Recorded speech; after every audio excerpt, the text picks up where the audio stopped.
Kamusta po kayo? So, nandito ako sa bahay, kakarating ko lang. Inatid ko si Kaydan sa hospital.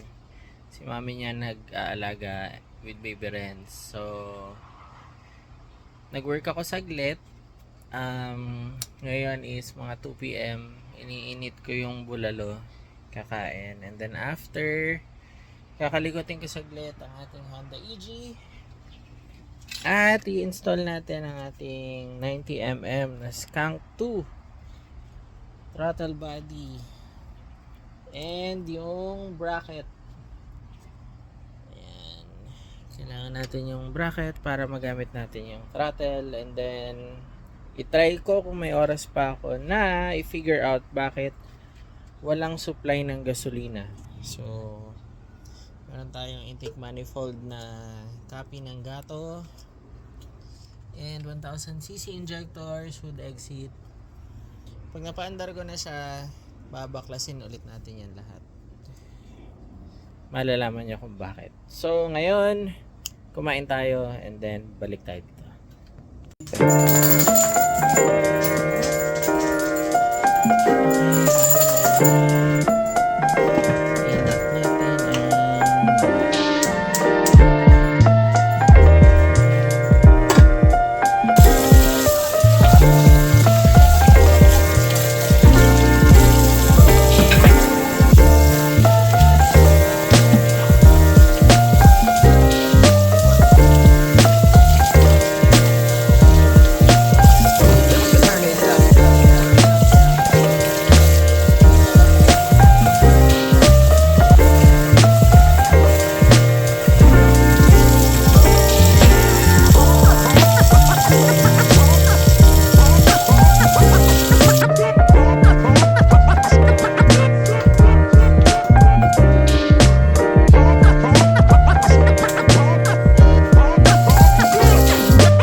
First things first is yung bracket.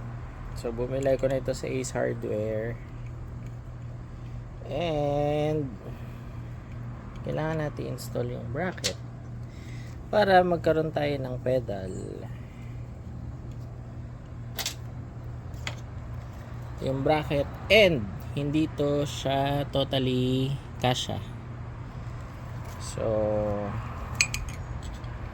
see, malayo. So basically, ito pwedeng ilagay. Wawasharan ko lang siya. Pero yung kabila hindi pasok sa butas and tumatama dito. So kailangan ko itong i-grind ng konti and i-drill dito. Okay? So let's do this. She's not your public property, she's just a girl. She lost her way, although she stays, she's never yours. She doesn't breathe, she doesn't leave when she's with you. She scratches red and cuts too deep, there's nothing left to do. The world inside she sees is all in black, trapped inside a ball.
There you go.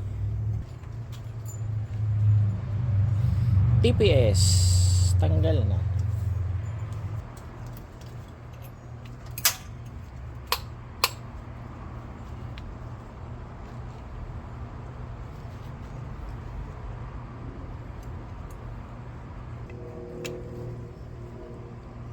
Okay. Time to install. Let's go!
Right, so nakabit na natin, working na siya, nakita nyo naman. And ito, kailangan natin gumamit ng adapter kasi yung sensors ng Skunk2,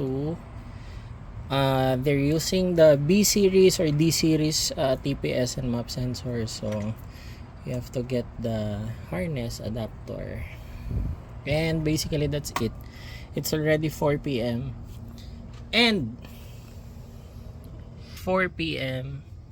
I need to go. Kailangan kong liguan si Oreo and Pepper. Magwalis, mag-vacuum. Ayusin yung kama, bumalik ng hospital. Ako na ulit magbabantay. Kasi work na si Mami tomorrow and first day ni Kaden sa school. So, that's it for this video guys. Ganun magkabit ng Skunk2 90mm.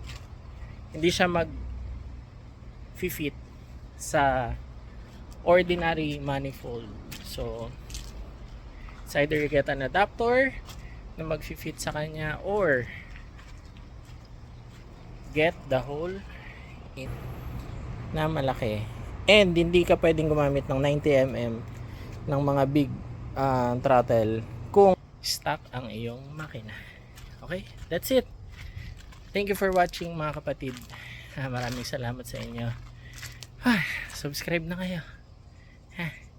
Yung kasunod nito, paanda rin natin. Figure out natin yung fuel system niya. Tapos, sa isang araw pa yun. Kasi nga, bantay ako sa ospital. Kasi nga, sinergery si Lawrence. So, okay. Thank you so much. Maraming salamat. I appreciate everyone. Thank you po. Bye-bye.